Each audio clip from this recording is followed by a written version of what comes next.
நம்முடைய தலைப்பு என்ன அப்படின்னா, responding to rebellion in a God pleasing way. தேவன் விரும்பும் முறையில் எதிர்ப்புக்கு பதில் அளித்தல். சங்கீதம் 106வது அதிகாரத்தில் 32-33 இங்கே ஒரு சம்பவத்தை நம்ம பார்க்குறோம். அங்கே மோசேயை குறித்து என்ன சொல்லியிருக்கு அப்படின்னா, அவன் ஆவியை விசனப்படுத்தினதினாலே தன் உதடுகளினால் பதறி பேசினான் அப்படின்னு சொல்லியிருக்கோம். மோசே அப்படின்னு ஒருத்தர் இங்கே இருக்கிறாரு. இந்த இஸ்ரவேல் ஜனங்கள் என்ன செஞ்சாங்க அப்படின்னா, விசனப்படுத்தி பேசினாங்க. விசனம்னா என்னது? இங்கிலீஷில் அதுக்கு என்ன கொடுத்துருக்காங்க அப்படின்னா, ரெபல்லியன் அப்படின்னு சொல்லி கொடுத்துருக்காங்க. சரியா? ரெபல்லியன் அப்படின்றது எதிர்ப்பு அப்படின்னு சொல்லி என்ன சொல்லலாம். எதிர்ப்பு இல்லை கலகம், கிளர்ச்சி, எதிர்ப்பு, கலகம் அப்படின்னு சொல்லி என்ன சொல்லலாம். ரெபல்லியன் அப்படின்னா இதுதான் அர்த்தம். அப்போ இந்த இடத்துல இங்கிலீஷில் நம்ம வாசிக்கும் போது என்ன போட்டிருக்கோம் அப்படின்னா, தே ரெபல்ட் அகெயின்ஸ்ட் ஹிஸ் ஸ்பிரிட். அவனுடைய ஆவிக்கு எதிராக அவங்க என்ன செஞ்சாங்களாம், அவங்க கிளர்ச்சி பண்ணாங்க, அவங்க பிரச்சனை பண்ணாங்க அப்படின்னு சொல்லி நம்ம வாசிக்கலாம். அந்த இடத்துல இஸ்ரவேல் ஜனங்கள் தேவனை முதலாவது என்ன செஞ்சுருக்காங்க அப்படின்னா, தேவனை கோபப்படுத்தினாங்க. ரெண்டாவது மோசேக்கு என்ன செஞ்சாங்க, மோசேயுடைய ஆவியை விசனப்படுத்தினாங்க. அதனால் என்ன நடந்துச்சு அப்படின்னா, மோசே என்ன செஞ்சுட்டான், பதறி பேசி தவறு பண்ணிட்டான். அப்போ இங்கே இன்னைக்கு நம்ம பார்க்கக்கூடிய ஒரு விஷயம் என்ன அப்படின்னா, வெறும் ஆண்டவருக்கு எதிராகன்னு கிடையாது. எதிர்ப்பு கிளர்ச்சி அப்படின்னாலே அது எப்பயுமே மக்களுக்கும் சரி ஆண்டவருக்கும் சரி நம்ம எதிராக நிற்கக்கூடிய ஒரு காரியம்தான். நம்ம எப்படி இதற்கு பதில் சொல்கிறோம் அப்படின்றத பொறுத்து நம்ம தேவனுடைய நாமத்துக்கு மகிமையை கொண்டு வரோமா, இல்லை தேவனுடைய வேலை ராஜ்யத்துக்கு விரோதமாக நம்ம என்ன செயல்படுறோமா அப்படின்றது நம்ம தெரிஞ்சுக்கலாம். சரியா? அப்போ நம்ம ரெபல்லியன், எதிர்ப்பு, கிளர்ச்சி அப்படின்றது நம்ம மனிதர்களுக்கும் தேவனுக்கும் எதிராக செய்யக்கூடிய ஒரு விஷயம். இது நம்மளுக்கு யாராவது செய்யும் போது, நம்மளுக்கு எதிராக யாராவது நம்மளை எதிர்த்து பேசியோ நம்மளுக்கு கிளர்ச்சி பண்ணியோ அப்படி வரும்போது நம்ம எப்படி அதுக்கு பதில் அளிக்கிறோன்றதை பொறுத்து தான் நம்ம தேவனுடைய நாமத்துக்கு மகிமையை கொண்டு வரோமா, இல்லை தேவனுடைய ராஜ்யத்தை நம்ம அவருடைய ராஜ்யத்தின் வேலைகளுக்கு தடையாக இருக்கிறோமா அப்படின்னு சொல்லி நம்ம என்ன செய்யலாம் பார்க்கலாம். இடத்துல நம்ம பார்க்குறது கீவேர்டு என்ன அப்படின்னா, ரெபல்லியன், எதிர்ப்பு, கிளர்ச்சி அப்படின்றத தான் நம்ம பார்க்குறோம். எதிர்ப்பு அப்படின்னா ரெபல்லியனுக்கு என்ன அர்த்தம், எதிர்ப்புனா என்ன அர்த்தம், கிளர்ச்சி அப்படின்னா என்ன அர்த்தம் அப்படின்னா, மேலாட்சிக்கு எதிரான அல்லது சட்ட திட்டங்களை பணிய மறுக்கும் தன்மை, அடங்காமை. சுருக்கமாக சொல்லணும் அப்படின்னா அடங்காமை அப்படின்றது தான் என்னது, கிளர்ச்சி. நான் எதுக்குமே அடங்க மாட்டேன், நான் யாருக்குமே என்ன செய்ய மாட்டேன், அடங்க மாட்டேன். ஆண்டவர் நம்ம எல்லாருக்கும் மேலாட்சி அப்படின்னு சொல்லி ஒரு அத்தாரிட்டி நம்மளுக்கு மேலே ஒருத்தரை என்ன செஞ்சிருக்கிறார், வைத்திருக்கிறார். அதிகாரம் உள்ளவர்களை வைத்திருக்கிறார். இருக்காரா இல்லையா? இருக்காங்க. வீட்டில் இருக்காங்களா இல்லையா? பிள்ளைங்களுக்கு யாரு? அப்பா அம்மா, பேரண்ட்ஸ் தான் என்னது, மேலாட்சி, அதிகாரம் உள்ளவர்கள். மனைவிக்கு கணவன் தான் மேலாட்சி. கணவனுக்கு கிறிஸ்து தான் என்னது, அதிகாரி இல்லையா? கணவன் தான் தலைக்கு மேலே எல்லா தலைகளுக்கும் உள்ள தலை யாரு? கிறிஸ்து. அப்ப இந்த ஒரு அதிகாரத்துக்கு அடங்க மறுப்பது. அதனால தான் மனைவிகளே உங்கள் புருஷர்களுக்கு என்ன செய்யணுமா, கீழ்ப்படித்து இருங்க. அடங்கி இருங்கள் அப்படின்னா, பலத்த கர்த்தருடைய கரத்துக்குள்ள என்ன செய்யுங்க, அடங்கி இருங்கள் அப்படின்னா என்ன செய்யணும், அடக்க ஒடுக்கமா என்ன செய்யணும், இருக்கணும் அப்படின்னு சொல்லி அர்த்தம். ஆனால் மக்கள் நம்ம என்ன செய்வோம் அப்படின்னா, நிறைய நேரம் நம்மளால் என்ன செய்ய முடியாது, அடங்கி என்ன செய்ய முடியாது, இருக்க முடியாது. நம்ம என்ன செய்வோம்னா, நம்மளுக்கு மேலே ஒரு அதிகாரம் உள்ளவர்களுக்கு எதிர்த்து தான் நம்ம நிற்போம். அதான் நேச்சர், ஹியூமன் பீயிங்கோட நேச்சர். அதுதான். அவங்க சொல்கிற சட்டத்திட்டங்களுக்கு நம்ம என்ன செய்ய மாட்டோம், பணியவே மாட்டோம்.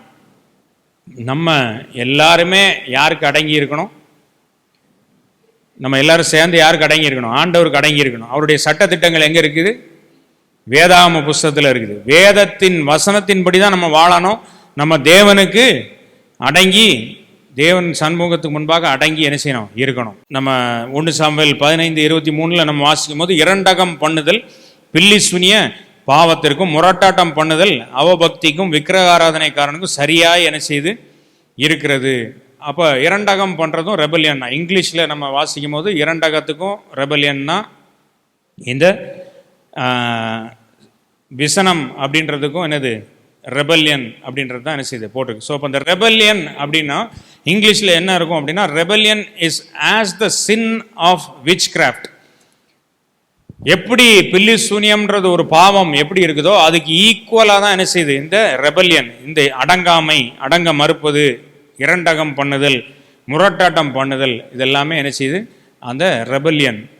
அது வந்து பில்லி சூனிய பாவத்துக்கு ஈக்குவலாக என்ன செய்யுது. ஆண்டவருடைய பார்வையில் நீங்கள் அடங்காமல் இருக்கிறது உங்களுக்கு தலக்கணம் அப்படின்னு சொல்லி ஆண்டவர் நினைக்க மாட்டார். அவனுக்கு கோபம், அவன் கோவக்காரன் அப்படின்னு ஆண்டவர் நினைச்ச மாட்டார், நினைக்க மாட்டார். ஆண்டவருடைய பார்வையில் உங்களுடைய ரெபல்யன் எப்படி இருக்குது அப்படின்னா பில்லி சூனியத்துக்கு ஈக்குவலாக இருக்குது. நீங்கள் பில்லி சூனியம் பண்ணுகிறவர்களாய் நீங்கள் இருக்கிறீங்க அப்படின்னு சொல்லி ஆண்டவர் சொல்கிறார். சவுல் எப்படி கீழே விழுந்தார்,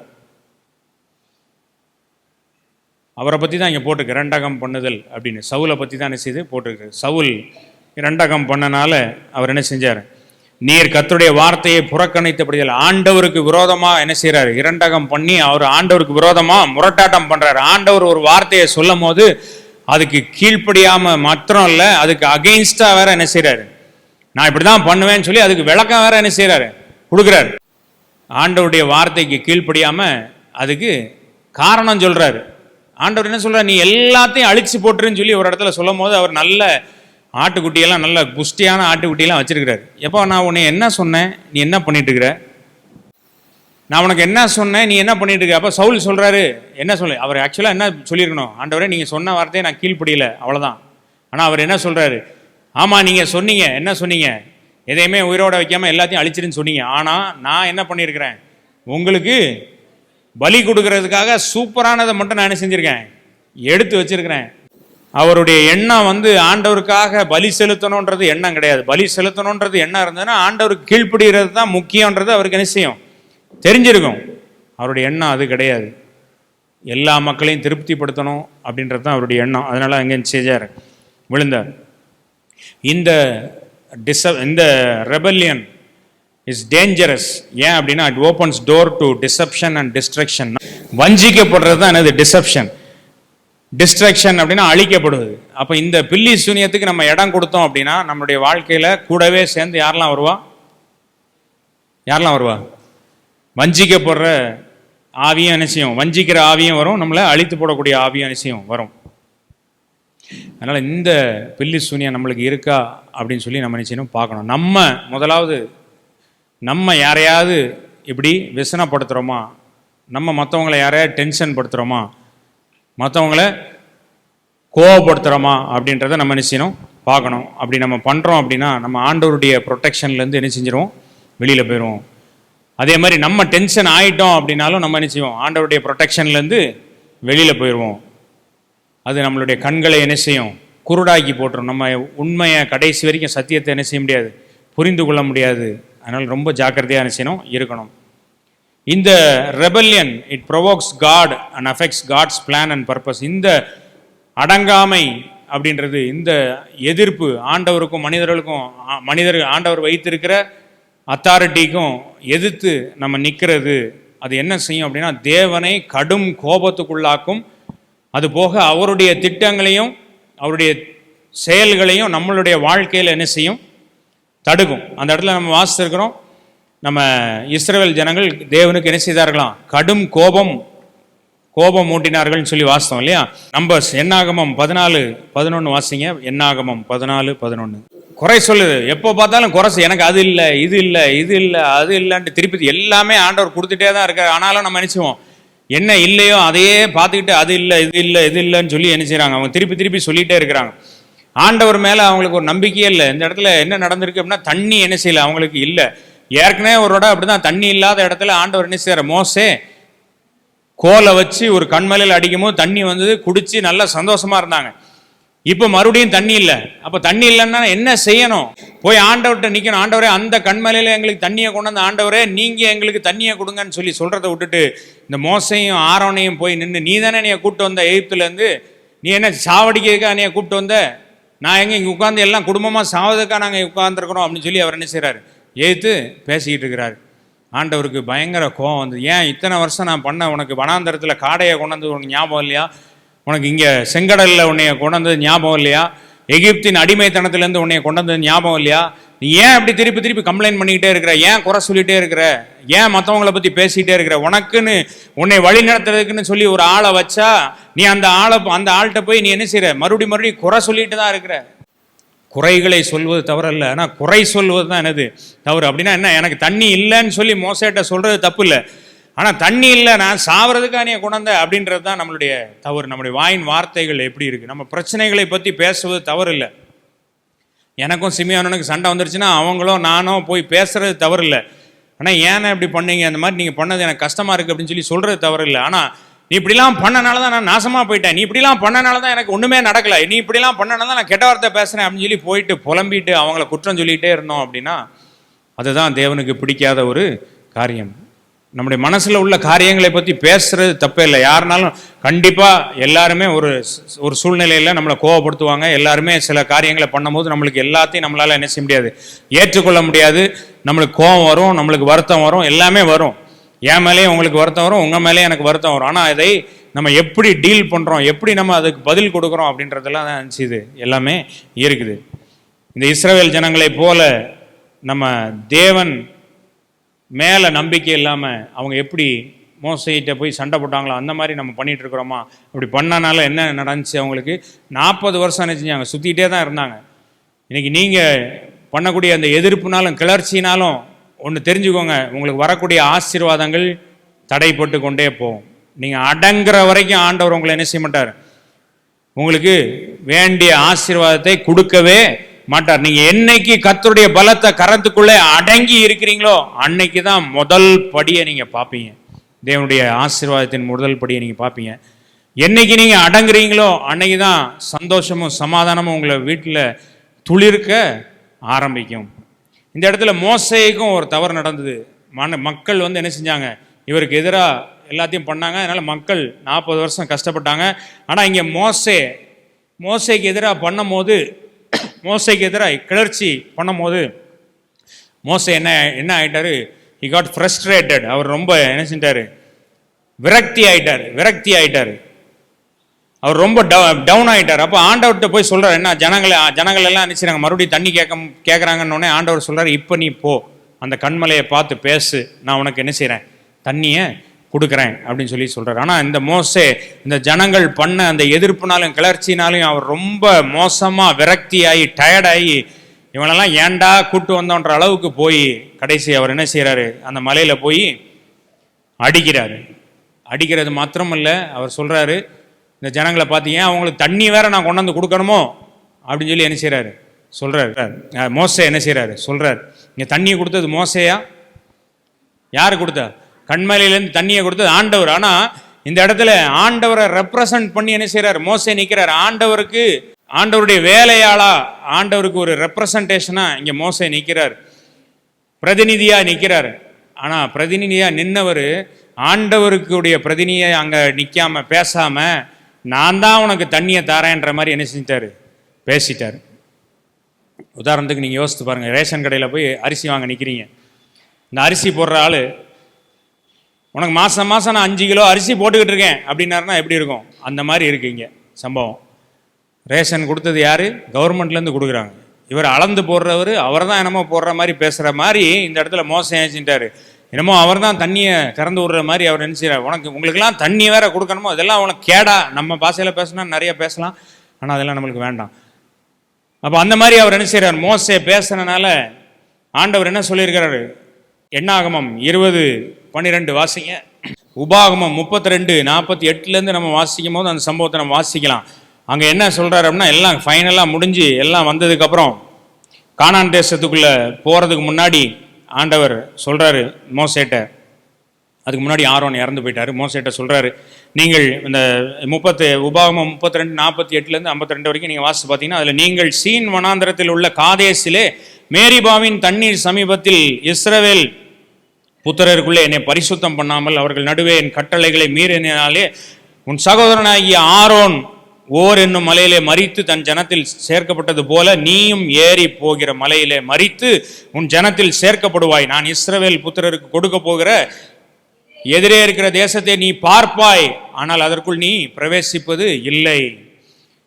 மோசேயுடைய ஒரே வேலையே இஸ்ரவேல் ஜனங்களை கானான் தேசத்துக்குள்ள கொண்டு போனோம், அவ்வளவுதான். இது மட்டும்தான் அவருடைய வாழ்க்கையோட ஒரே வேலை. ஆனால் இங்கே அவர் பண்ண ஒரு தவறுனால ஆண்டவர் என்ன சொல்லிட்டார் அப்படின்னா, கானான் தேசத்துக்குள்ள என் ஜனங்கள் போவாங்க, நீ யாரெல்லாம் கூட்டிட்டு கொண்டியோ அவங்கெல்லாம் போவாங்க, ஆனால் நீ என்ன செய்ய மாட்ட, போக மாட்டேன். நீ இங்கே என்ன செய், பார்த்துக்கோ, பார்த்துட்டு நீ மலையில ஏறி போய் என்ன செய்.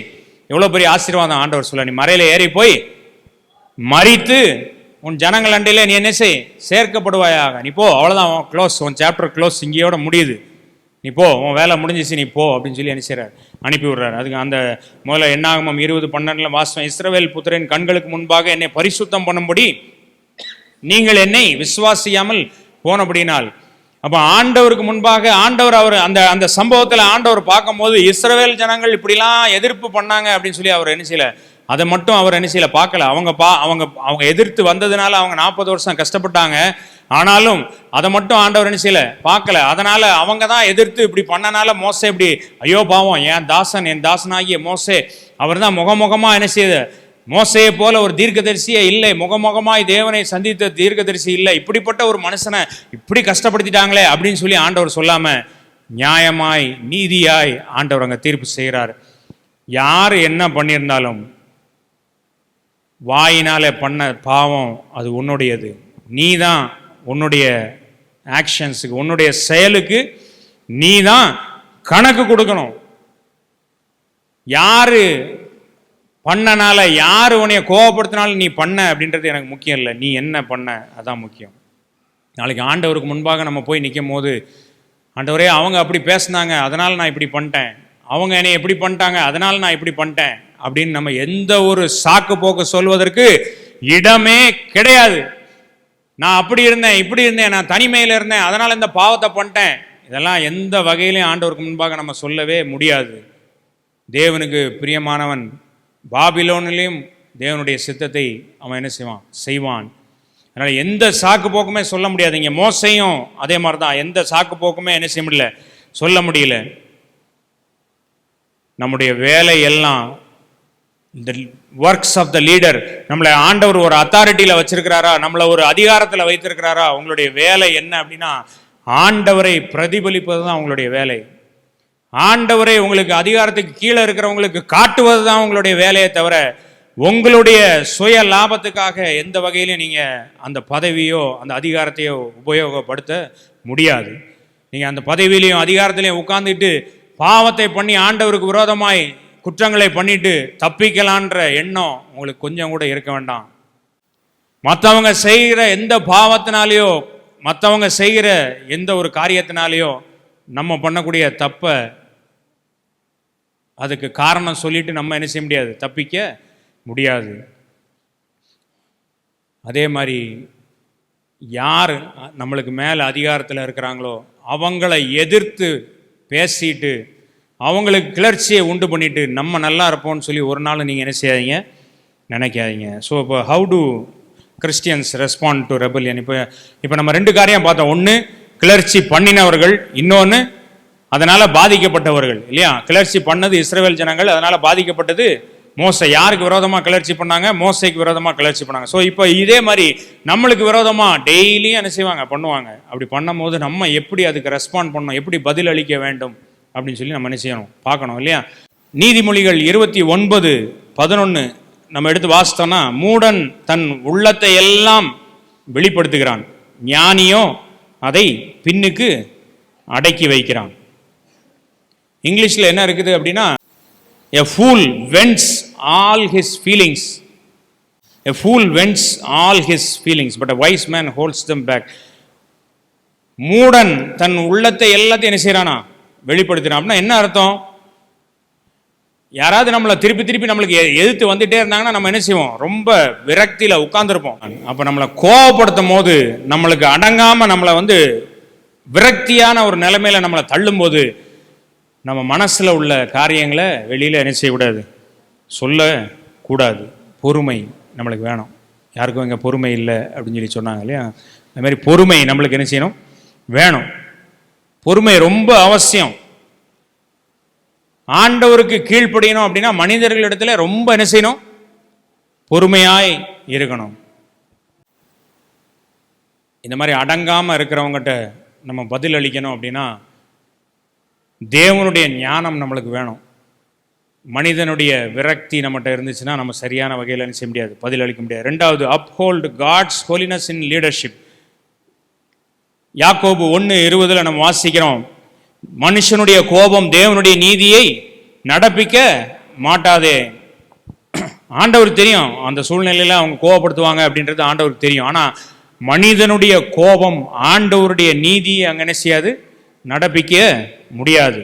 லீடர்கள், தலைவர்கள், நம்மளுக்கு ஆண்டவர் கொடுத்துருக்க அதிகாரம், அந்த காரியத்தில் நம்ம என்ன பண்ணணும் அப்படின்னா ஆண்டவருடைய கேரக்டர், ஆண்டவருடைய தன்மையை தான் நம்ம என்ன செய்யணும்?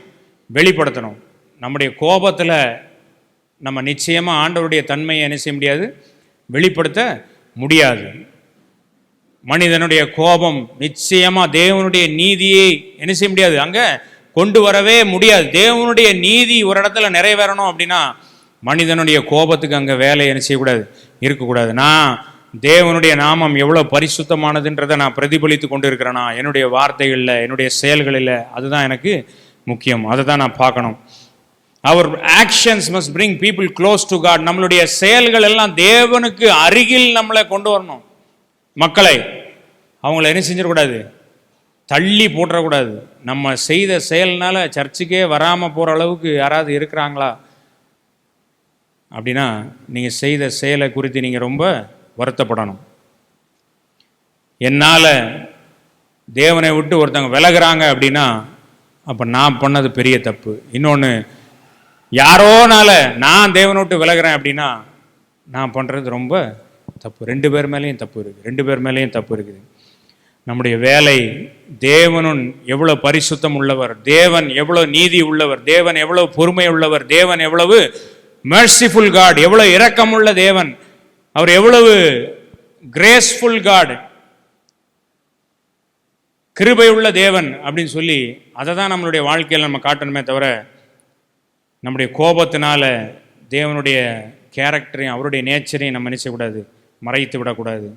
3வது காரியம், எப்படி இந்த எதிர்ப்பு கிளர்ச்சியை நம்ம சமாளிப்பது? எதிர்ப்பு கிளர்ச்சி மனிதனுக்கு முன்பாக நம்மளை ஒருத்தங்க எதிர்க்கிறாங்க அப்படின்னா நான் முதலே சொன்ன மாதிரி அவங்க நம்மளை மட்டும் எதிர்க்கலை, தேவனையும் என்ன செய்கிறாங்க? எதிர்க்கிறாங்க. உங்களுக்கு மேலாக ஒரு ஆளை வச்சிருக்கிறார் அப்படின்னா நம்ம அவங்களுக்கு விரோதமாக கிளர்ச்சி பண்ணுறோம் அப்படின்னா அது அந்த மனிதனுக்கு மட்டும் விரோதமாக அல்ல, தேவனுக்கு விரோதமாக. அப்போ முதல் 2 பாயிண்ட்டை அந்த மனிதன் கடைபிடிக்கிறான். முதல் 2 பாயிண்ட் என்னது? அவன் விரக்தியில் பேசாமல் வாயின் வார்த்தைகளை குறித்து ஜாக்கிரதையாய், வாயிலேருந்து என்ன வார்த்தை வரணுன்றதுல ஜாக்கிரதையாக இருக்கிறான். 2வது, தேவனுடைய தன்மையை என்னுடைய வாழ்க்கையில் நான் வெளிப்படுத்தணும்னு சொல்லி கோவப்படக்கூடாதுன்னு இருக்கிறான் அப்படின்னா 3வது என்ன நடக்கும்? அந்த எதிர்ப்பு பண்ணவங்க இந்த மனுஷனை என்ன செய்ய முடியல, இப்போ ஒன்றும் பண்ண முடியல. அப்போ ஆட்டோமேட்டிக்காக அவங்க என்ன செய்கிறாங்க? தேவனுக்கு விரோதமாக போயிடுறாங்க. இப்போ பதில் சொல்கிறது யார்? இந்த மனிதன் அல்ல. இந்த மனிதன் தன்னுடைய வாயின் வார்த்தைகளினாலேயோ தன்னுடைய கோபத்தினாலேயோ செயல்களினாலேயோ பதில் சொல்ல மறுத்து அமைதியாக இருந்துட்டான்னா அடுத்த பதில் யார் சொல்கிறா? ஆண்டவர் சொல்கிறார்.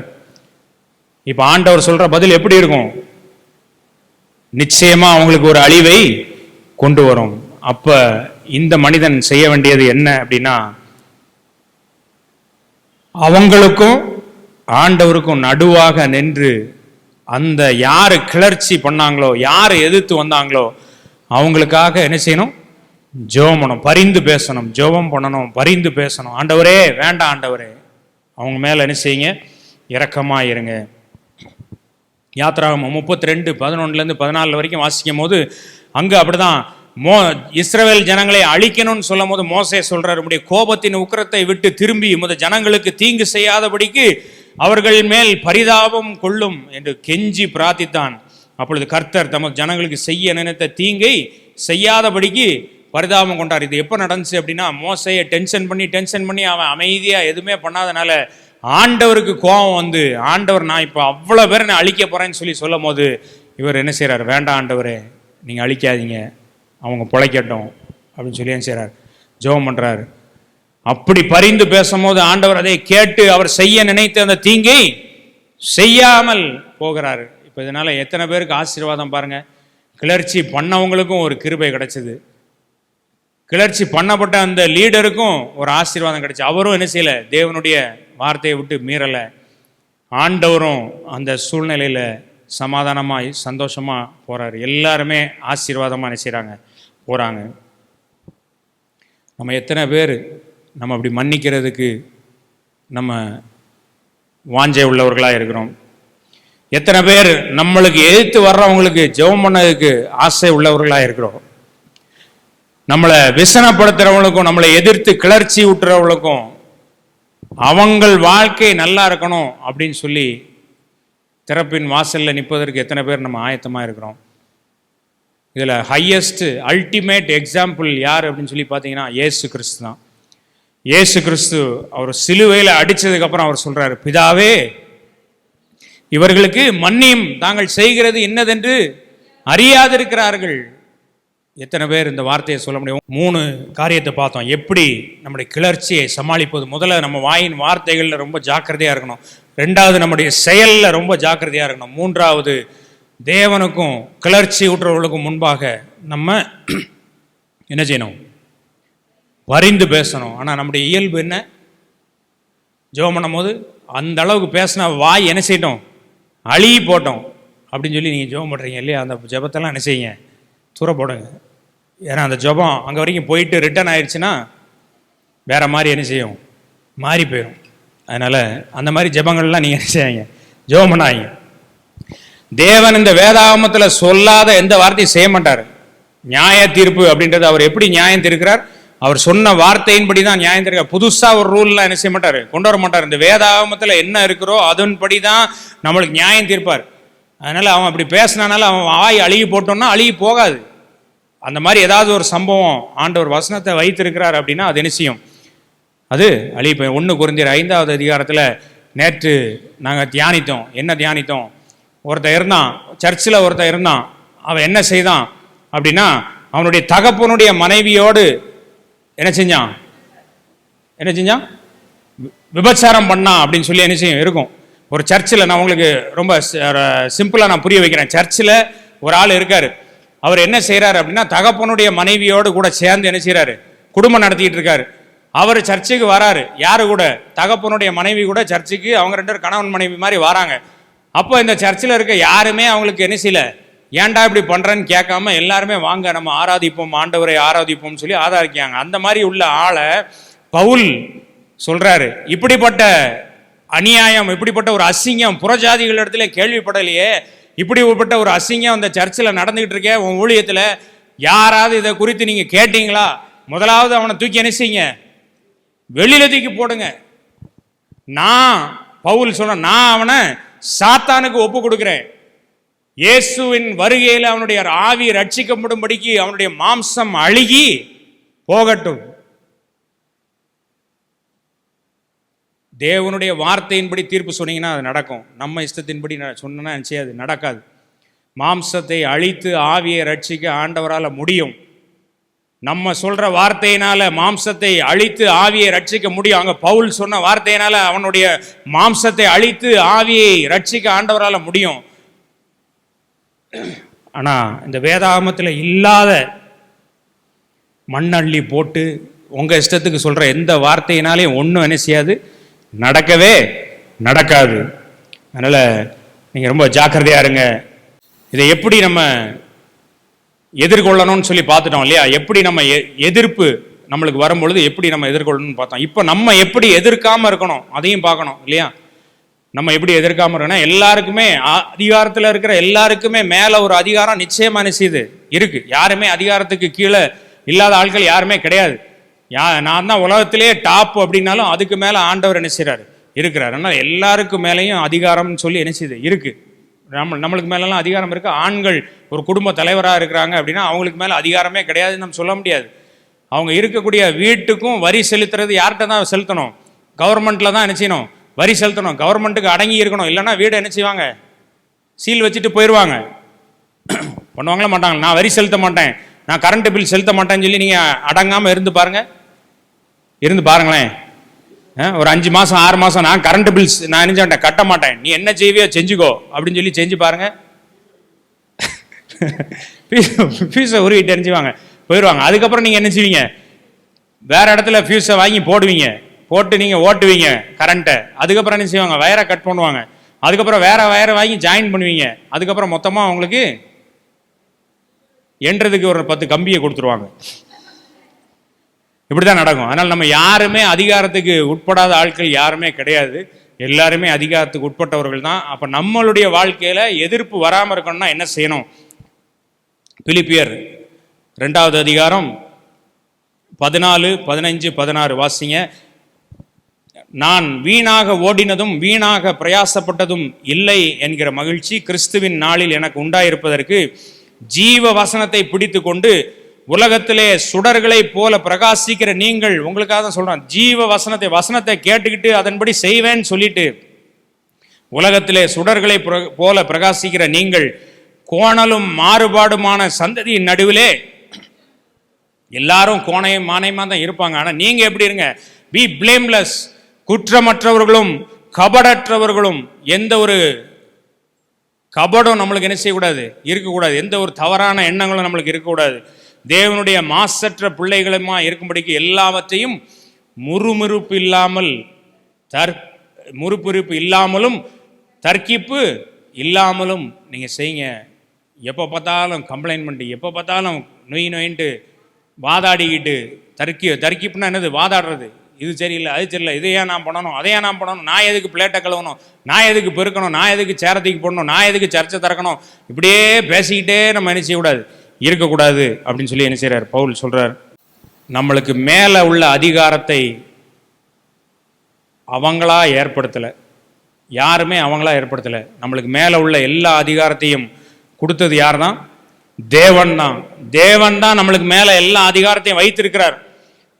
அதனால அந்த கம்ப்ளைண்ட் பண்றதை நிப்பாட்டிட்டு, முறுமுறுப்பையும் தர்க்கிப்பதை நிப்பாட்டிட்டு, தேவன் தான் இதை ஏற்படுத்தினார் அப்படின்ற ஒரு உணர்வுக்கு நீங்க வாங்க. ஒருவேளை நம்மளுக்கு மேலே ஏற்படுத்தின அந்த தலைமையோ அந்த அதிகாரமோ சரியா நடக்கலைன்னா அதை விசாரிக்கிறது யார் தான்?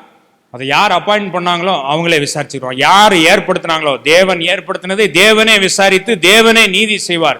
நீங்க போய் கிளர்ச்சி பண்ணி சண்டை போட்டு அவங்கள சரி பண்ண வேண்டிய அவசியம் இல்லை. என்னுடைய வாழ்க்கையில் நான் பார்த்துருக்கிறேன். சரியில்லாத தலைமைகள்கிட்ட நான் கேள்வி கேட்கும்போது நான் போய் பேசி சரி பண்ணணும்னு நினச்சி ஒரு நாள் என்ன செய்யலை, அது நடக்கலை. நம்ம யாரையும் சரி பண்ண முடியாது, ஆண்டவர் சரி பண்ணால் தான் உண்டு. யாரும் நம்ம நினச்ச முடியாது, சரி பண்ண முடியாது. உங்களுடைய அதிருப்தியும் மனநிறைவு இல்லாமையும் இருக்குதா அப்படின்னு சொல்லி நீங்கள் பாருங்கள். உங்கள் மனசில் ஒரு அதிருப்தி, எப்போ பார்த்தாலும் ஒரு அதிருப்தி, ஒரு மன நிறைவே இல்லை அப்படின்னா அவங்கள்ட்ட பிரச்சனை இருக்குது. அப்படி ஒரு பிரச்சனை இருந்ததுன்னா நீங்கள் நிச்சயமாக நிச்சயவீங்க, கிளர்ச்சியில் ஈடுபடுவீங்க. ஆண்டவருடைய சமூகத்துக்கு முன்பாக ஆண்டவர் ஏற்படுத்தின எல்லா அதிகாரங்களுக்கும் நம்ம கீழ்ப்படிகிறோம். எபிரேயர் 13:17 வாசிங்க. ஆவிக்குரிய லீடர்ஷிப் அதை பற்றி ஆண்டவர் இங்கே சொல்லிட்டு இருக்கிறார். சரியா? அங்கே சொல்லும் போது ஆண்டவர் என்ன சொல்றாரு அப்படின்னா, உங்களை நடத்துகிறவர்கள் உங்கள் ஆத்துமாக்களுக்காக என்ன செய்கிறாராம்? உத்தரவாதம் பண்ணுகிறார்கள். உங்களுக்காக ஜெபம் பண்ணுறாங்க, உங்களுக்காக என்ன செய்கிறாங்க? வருத்தப்படுறாங்க, நீங்கள் நல்லா இருக்கணும்னு நினைக்கிறாங்க. இப்படிப்பட்ட ஆட்களுக்கு முன்பாக நீங்கள் என்ன செய்யாதீங்க? அவங்க துக்கத்தோடு பண்ணுவதற்கு நீங்கள் என்ன செய்யாதீங்க? கிளர்ச்சி பண்ணாதீங்க. அவர்கள் அதை செய்யும்படிக்கு அவர்களுக்கு கீழ்ப்படிந்து அடங்குங்கள். அவர்களுக்கு கீழ்ப்படிந்து சொல்லுங்க, அவர்கள் கீழ்ப்படிந்து அடங்குங்கள். அந்த வார்த்தை நம்மளுக்கு வர்றது ரொம்ப கஷ்டம். அடங்கு அப்படின்றது ரொம்ப கஷ்டம். நம்ம இன்னொருத்தவங்களுக்கு அடங்கி இருக்கணும்னா ரொம்ப கஷ்டம்தான். ஆனால் கீழ்ப்படிந்து அடங்கி இருக்கணும். கீழ்ப்படிந்துன்னு கூட நம்ம வாயிலேருந்து வந்துடும். ஆனால் கீழ்ப்படிந்து அடங்கு அப்படின்னா என்ன செய்யாது? வராது. ஆனால் ஆண்டவர் சொல்கிறாரு, நம்ம கீழ்ப்படிந்து அடங்கி இருக்கணும். நம்மளுக்கு மேலே இருக்கிற எல்லா லீடர்ஷிப்புக்கும் நம்ம என்ன செய்யணும்? அத்தாரிட்டிக்கும் நம்ம கீழ்ப்படிந்து அடங்கி இருக்கணும். சரி, ஒருவேளை அந்த லீடர்ஷிப் சரியில்லை, அதனால எனக்கு நஷ்டம் வருது, எனக்கு ஒரு பிரச்சனை வருது அப்படின்னா என்ன செய்யணும்? சங்கீதத்தில் 103:2 நம்ம வாசிக்கிற மாதிரி, என் ஆத்மாவே கர்த்தரை ஸ்தோத்திரி, முழுவதுமே அவருடைய பரிசுத்த நாமத்தை ஸ்தோத்திரி, என் ஆத்மாவே கர்த்தரை ஸ்தோத்திரி, கர்த்தர் செய்த சகல உபகாரங்களையும் நீ மறவாதே. இன்னைக்கு யார் மூலமாவது நம்மளுக்கு கஷ்டமும் நஷ்டமும் வந்தாலும் பரவாயில்ல, இத்தனை வருஷமா ஆண்டவர் எப்படி நம்மளை நடத்தினார்ன்றதை நீங்க என்ன செய்யுங்க? பாருங்க.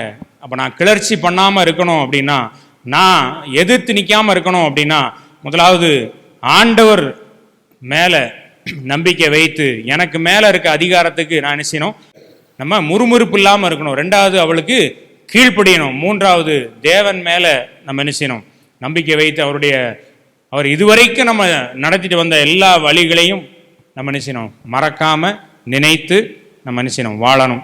கடைசியாக இந்த consequences of rebellion versus blessings of obedience. Rebellion அடங்க மறுப்பதுக்கும் அடங்காமல் இருப்பதுக்கு ஆப்போசிட் என்ன அப்படின்னா ஒபீடியன்ஸ். நம்ம அடங்காமல் இருக்கிறதுக்கு ஆப்போசிட் என்னது, ஒபீடியன்ஸ். அப்போ நம்ம ரெபலியனுக்கு ஆப்போசிட் ஒபீடியன்ஸ். அப்போ ரெபலியன்னால என்ன நடக்கும், ஒபீடியன்ஸ்னால என்ன நடக்கும்னு ஒரு நிமிஷத்தில் பார்த்துருவோம். கான்சிக்வன்சஸ் ஆஃப் ரெபலியன், இந்த அடங்காமல் இருக்கிறது, கிளர்ச்சி, இதனால் என்ன நடந்துச்சு அப்படின்னா, மோசே அவனுடைய ஆசீர்வாதத்தை இழந்து போயிட்டான். அவன் கடைசியில் என்ன செய்யல, கானான் தேசத்துக்கு போக முடியல. இஸ்ரவேல் ஜனங்கள் 40 வருஷம் என்ன செஞ்சாங்க, சுற்றிட்டு இருந்தாங்க. ஒரு ஃபியூ டேஸ், கொஞ்ச நாளில் போக வேண்டிய தூரத்தை 40 வருஷமாக என்ன செஞ்சாங்க, சுற்றுறாங்க. Rebellion leads to delay, destruction and loss of God's blessing. காலம் நம்மளுக்கு என்ன செய்யும், தாமதமாகும். காலம் தாமதமாகும். நீங்கள் கலகம் பண்ணுறனால ஆண்டவர் உங்களுக்கு வைத்திருக்கிற ஆசீர்வாதத்தை பெற்றுக்கொள்வதற்கு நேரம் கூடிகிட்டே தான் போகும். கடன்லேருந்து ஏன் என்னால் வெளியில் வர முடியல, இன்னும் நீங்கள் சரி ஆகலை. நீங்கள் சரி ஆகிற வரைக்கும் எதுலேருந்துமே நீங்கள் நினைச்ச முடியாது, விடுதலை ஆக முடியாது. உங்களுக்கு அழிவு தான் வரும். நிறைய ஆசீர்வாதங்களை நீங்கள் நினைச்சுவீங்க, இழந்தே போவீர்கள். நிறைய ஆசீர்வாதங்கள். எப்படி மோசே இழந்து போயிட்டார். இஸ்ரவேல் ஜனங்களாவது 40 வருஷம் கழிச்சு என்ன செஞ்சாங்க, போயிட்டாங்க கானான் தேசத்துக்குள்ளே. ஆனால் மோசே என்ன செய்ய முடியல, போகவே முடியல. தூரத்துலேருந்து பார்த்துட்டு அப்படியே செத்து போயிட்டார். அதனால் ரொம்ப ஜாக்கிரதையாக இருப்போம். ஆனால் பிளெஸ்ஸிங்ஸ் ஆஃப் ஒபீடியன்ஸ், கீழ்ப்படிந்து இந்த கலகத்திற்கு அவங்க கொஞ்சம் கூட தங்களை ஒப்பு கொடுக்காம, அதுக்கு விட்டு கொடுக்காம தங்களை பாதுகாத்து கொண்ட யோசுவா, காலேப். இந்த யோசுவாவும் காலேபும் என்ன செஞ்சாங்க, கானான் தேசத்தை சுற்றி பார்த்துட்டு வந்து சொல்லும் போது அங்கே நிறைய பேர் அவங்க கூட போனவங்கெல்லாம் என்ன செய்கிறாங்க, எங்கே போய் நம்ம பிடிக்க முடியாதுன்னு எல்லா ஜனங்களும் அழுதுகிட்டு இந்த யோசுவாவும் காலேபையும் கல்லெறிஞ்சு கொல்லணும்னு சொல்லி ரெடியாக இருக்கிறாங்க. ஆனாலும் அந்த இடத்துலையும் யோசுவாவும் காலேபும் ஞானமாய் நடந்து கடைசியில் யோசுவாவும் காலேபும் தான் எல்லாரையும் கொண்டு போய் என்ன செஞ்சாங்க, தேசத்தை பங்கிட்டு எல்லாருக்கும் உனக்கு இந்த இடம் உனக்கு இந்த இடம் சொல்லி கொடுத்ததே யார் தான், அவங்க தான். இயேசு சிலுவையின் மரண பரியந்தம் தம்மை தாழ்த்தினதினாலே, அவர் கீழ்ப்படிந்ததினாலே, இம்மையில் மாத்திரமல்ல மறுமையிலும் எல்லா நாமத்திற்கும் மேலான நாமத்தை அவர் என்ன செய்தார், பெற்றுக்கொண்டார். யாரெல்லாம் தங்களை தாழ்த்துகிறார்களோ அவர்களெல்லாம் உயர்த்தப்படுவார்கள். யாரெல்லாம் தங்களை உயர்த்துகிறார்களோ அவங்களெல்லாம் தாழ்த்தப்படுவார்கள். Obedience always leads to favour, reward and fulfilled destiny. கீழ்ப்படுதல் எப்பொழுதுமே நம்மளுக்கு நன்மையை கொண்டு வரும். கீழ்ப்படுதல் எப்பொழுதுமே நம்மளுக்கு வெகுமதிகளை கொண்டு வரும். கீழ்ப்படிதல் எப்பொழுதுமே தேவனுடைய திட்டங்களை நம்ம செயல்படுத்தி முடிப்பதற்கு வழிவகுக்கும். கடைசியாக ஒரு வசனத்தை நான் வாசிக்கிறேன். ஏசாயா 1வது அதிகாரம் 19-20. நீங்கள் மனம் பொருந்தி செவி கொடுத்தால் தேசத்தின் நன்மையை புசிப்பீர்கள். மாட்டோம் என்று எதிர்த்து நிற்பீர்களாகில் பட்டயத்துக்கு இரையாவீர்கள். கர்த்தரின் வாய் இதை சொல்லிற்று. மறுபடியும் நான் வாசிக்கிறேன். நீங்கள் மனம் பொருந்தி செவி கொடுத்தால் தேசத்தின் நன்மையை புசிப்பீர்கள். மாட்டோம் என்று எதிர்த்து நிற்பீர்களாகில் பட்டயத்துக்கு இரையாவீர்கள். கர்த்தரின் வாய் இதை சொல்லிட்டு இருக்கு. இந்த நாளில் காலை வேளையில் இந்த வசனங்களை கேட்ட உங்களை நீங்களே தாழ்த்தி ஆண்டவருடைய சமூகத்துக்கு திரும்புவேன்னு சொல்லி ஒப்புரவானீங்கன்னா தேசத்தின் நன்மையை புசிப்பீர்கள். இன்னும் மாட்டேன்னு சொல்லி எதிர்த்து நிற்பீர்களானால் பட்டயத்துக்கு இரையாவீர்கள்னு சொல்லி நான் சொல்லலை, கர்த்தரின் வாய் இதை சொல்லிற்று. தேவனுடைய வார்த்தைக்கு நீங்கள் கீழ்ப்படிங்க, ஆண்டவர் உங்களை உயர்த்துவாள். எந்த ஒரு அதிகாரத்துக்கும் எதிர்த்து நிற்காதீங்க. எந்த ஒரு அதிகாரத்துக்கும் கிளர்ச்சி மூட்டுற வகையில் நீங்கள் யாருக்கும் எந்த ஒரு மனிதனுக்கும் விரோதமாய் நீங்கள் பண்ணாதீங்க. அது பில்லி சுனிய பாவத்துக்கு ஒத்து இருக்கிறது. நீங்கள் மனிதர்களுக்கு முன்பாக நீங்கள் அதை செய்வது தேவனுக்கு முன்பாக அது பில்லி சுனிய பாவமாக எண்ணப்படுகிறது. தேவன் உங்களை விசாரிப்பார். தேவன் உங்களை நியாயத்தில் கொண்டு வந்து நிறுத்துவார் என்பதை நீங்கள் மறந்து போகாதீங்க. அதே போல் யாராவது உங்களை எதிர்த்து பேசினாங்களோ, யாராவது உங்களுக்கு கிளர்ச்சி ஊட்டினாங்களோ, மோசேயை மறந்து விட வேண்டாம். மனிதன் உலகம் முழுவதையும் ஆதாயப்படுத்தினாலும் தன்னுடைய ஜீவனை நஷ்டப்படுத்தினால் அவனுக்கு லாபம் என்ன என்ற வசனத்தின்படி அவரவருடைய ஜீவனுக்கு அவரவர் தான் பொறுப்பு. என்னுடைய வாழ்க்கைக்கு நான் தான் பொறுப்பு. யாரையும் நான் குறை சொல்ல முடியாது. அவங்களால தான் நான் இப்படி ஆயிட்டேன், இவங்களால தான் இப்படி ஆயிட்டேன்னு சொல்லி ஒரு நாளும் சாக்கு போக்கு சொல்வதற்கு இடமில்லை தேவனுக்கு முன்பாக. உங்களுடைய வாயின் வார்த்தைகளும் உங்களுடைய செயல்களுக்கும் தேவனே நியாயம் செய்வார். நீங்க தான் அதற்கு பொறுப்பு. இந்த சமூகத்தில், தேவனுடைய சமூகத்தில் எல்லாரும் அந்த காலவெளியில் ஒப்பு கொடுப்போம். ஆண்டவரே, இனிமே நான் ஜாக்கிரதையாக இருக்கணும்ப்பா. இனிமே நான் ஜாக்கிரதையாக இருக்கணும் ஆண்டவரே. ஞானமாய் தேவனுக்கு பிரியமான வகையில் இந்த கிளர்ச்சிகளுக்கும் இந்த எதிர்த்து நிற்கக்கூடிய அடங்காத தன்மைகளுக்கும் நான் பதில் சொல்லணும் ஆண்டவரே. எங்களை நேசிக்கிற பிதாவே, நன்றியோடு கூட துதிக்கிறோம். தாழ்மை உள்ளவனுக்கு கிருபை அளிக்கிறேன்னு சொல்லியிருக்கிறீங்க. இந்த நாளில் யாரெல்லாம் தங்களுடைய இருதயத்தை தாழ்த்தி வெட்கப்பட்டாலும் பரவாயில்லன்னு சொல்லி தங்களுடைய வாழ்க்கையை ஒப்புரவாக்குறாங்களோ, அவங்களுடைய வெட்கத்திற்கு பதிலாக ரெண்டத்தனையான நன்மையை நீங்கள் கொடுங்க ஆண்டவரே.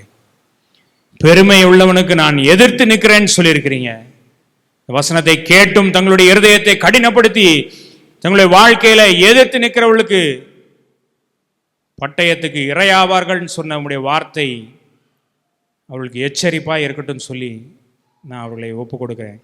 உடைய நாமம் மட்டுமே மகிமைப்படட்டும். உடைய நாமம் மட்டுமே மகிமைப்படட்டும். உடைய நாமம் மட்டுமே மகிமைப்படட்டும். இயேசுவின் நாமத்தில் ஜெபிக்கிறோம் பிதாவே. ஆமென், ஆமென்.